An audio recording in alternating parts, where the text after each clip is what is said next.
Senator from Wisconsin. Thank you, Senator Grassley.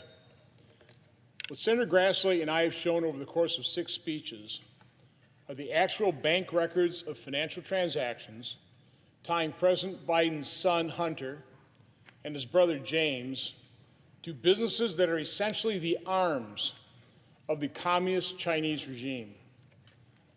But the Biden business ventures include activities in many more countries than just China.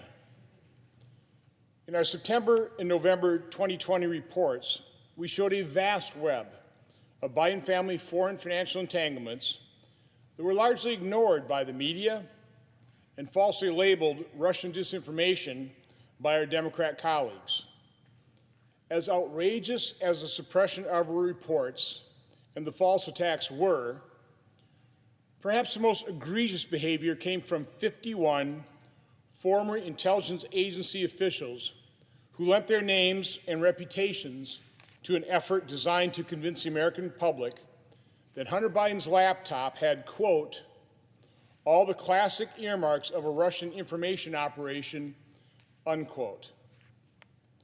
Without any evidence backing their assertion, they engaged in their own, quote, information operation, unquote, by signing a public letter right before the election. Their letter was actual disinformation, coming from what are supposed to be trusted former members of our U.S. intelligence agencies.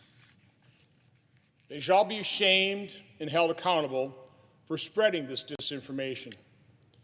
By signing that disinformation letter, they reinforced false claims that the records on the laptop were not legitimate. By casting doubt on evidence of the Biden's corrupt practices, these former intelligence officials interfered in the 2020 election to a far greater extent than Russia could have ever hoped to achieve. Their willing accomplices in the press amplified this disinformation letter, and by doing so, were equally guilty of egregious election interference. In August 2020, I wrote a public letter detailing the history, purpose, and goals of my oversight investigations. In that letter, I laid out the timeline of Joe and Hunter Biden's involvement in Ukraine. The timeline is very revealing. It starts in February 2014. That was the month of the Revolution of Dignity in Ukraine. 2 months later, on April 16, 2014, then Vice President Biden met with his son's business partner, Devon Archer, who is now a convicted felon at the White House. I just want to pause and just let that sink in a little bit. Devon Archer is now a convicted felon. He got a meeting in the White House with the Vice President of the United States. That's kind of a big deal. The press didn't ask many questions. 5 days after that meeting in the White House, April 21st, Joe Biden visited Ukraine, and the media described him as, quote, the public face of the administration's handling of Ukraine.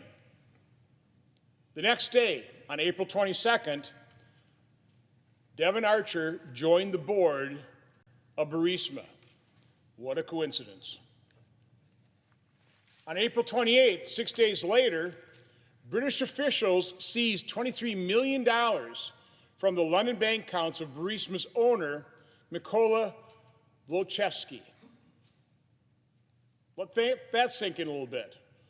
6 days after Devon Archer joined the board of Burisma, a day after Vice President Biden visited Ukraine, which was 5 days after he met with Devon Archer in the White House, British officials seized $23 million from the corrupt owner of Burisma.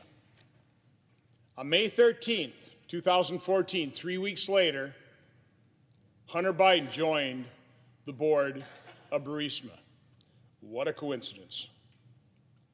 Because of the findings in our reports and the excellent investigative journalism on the part of John Solomon, we also now know that Hunter was involved with Elena Baturina, the corrupt and now sanctioned wife of the former mayor of Moscow during the exact same period of time.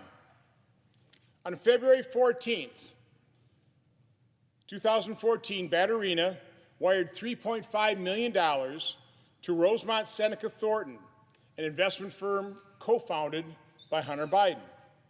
Between April 4th and April 5th, 2014, again, the same month that Joe Biden met with Devon Archer in the White House, Devon became a member of the board of Burisma.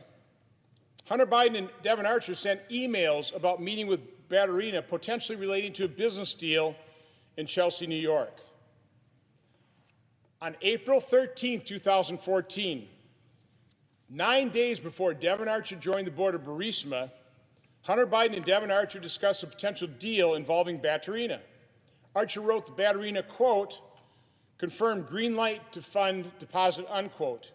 Archer continued, quote, just spent 2 hours on the phone with Kiev. I am confident at this point this is a good, if not life-changing deal if the Ukraine doesn't collapse in the meantime. It's quite interesting to see how much significant activity involving the Bidens and corrupt actors in Russia and Ukraine occurred within a 6-week period, only 2 months after the Ukrainian Revolutionary Dignity. It sure looks like they intended to cash in on the turmoil in Ukraine. In my August 2020 letter, I listed a number of questions about then Vice President Biden's interaction with Hunter Biden's business partner and other family members' foreign financial dealings. In making this letter public, my hope was that the press, the very uninquisitive press, would begin to ask then President's candidate Joe Biden these important and legitimate questions.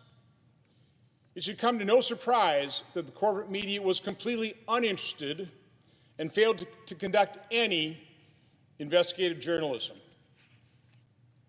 Nearly 2 years after I wrote this public letter, the mainstream media has still not adequately pressed President Biden for answers to these very legitimate questions. For example, number one, why did Joe Biden meet with Devon Archer at the White House on April 16, 2014? What did they discuss? Did they discuss anything related to Ukraine, Hunter Biden, or Burisma? Number two, was Joe Biden aware that Devon Archer joined the board of Burisma 6 days after that meeting, 1 day after he visited Ukraine? Three, does Joe Biden believe Burisma and its owner are corrupt? Number four, when did Joe Biden first become aware that Hunter Biden also joined the board of Burisma? Five, when did Joe Biden first become aware of how much money Hunter Biden was being compensated by Burisma? Senator Grassley in my report showed it is close to $4 million. Number six, what does Joe Biden know about Hunter or James Biden's dealings with China?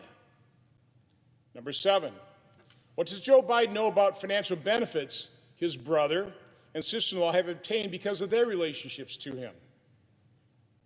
Investigative reporter John Solomon has added a few more questions to my list, including what? Number one, what, if anything, did Joe Biden know about his son's dealings with Russian oligarch Alina Baturina? Number two, in 2017, a series of memos referred to a Chinese business deal that involved Hunter Biden and included a 10% equity for the, quote, big guy, unquote. What did Joe Biden know about this specific deal and who was, quote, the big guy, unquote? Number three, emails on Hunter Biden's laptop, now in the possession of the FBI, refer to shared accounts or bills between Joe Biden and Hunter. Did Hunter ever give Joe Biden any money, gift, or financial benefit from Hunter's business dealings? After a long overdue analysis, the New York Times and Washington Post have finally admitted that records from Hunter's laptop are authentic, which means, although they will never admit this, the Senator Grassley and I were right and they were wrong. It is interesting to read how limited and muted their mea culpas are. My guess is that they learned a lot from their coverage of Nixon's Watergate scandal cover-up. They learned that when you've been caught in a cover-up, and that is what has happened here, you try to limit the damage by telling a little bit of the truth. In the intelligence world, this strategy is called, quote, a limited hangout, unquote. The Watergate co-conspirators called it, quote, a modified limited hangout, unquote. Regardless of what you call it, what the New York Times and the Washington Post are doing is not telling the whole truth. I doubt they ever will. But just in case they decide to pursue the truth with a little bit more rigor, they can use the above list of relevant questions as a good starting point for what they should be asking President Biden. For our part, Senator Grassley and I will continue to ask tough questions, review more information and records, and transparently provide that information to the American public. We intend to pursue and uncover the truth. I will now turn the floor back over to Senator Grassley for his closing remarks. Mr. President,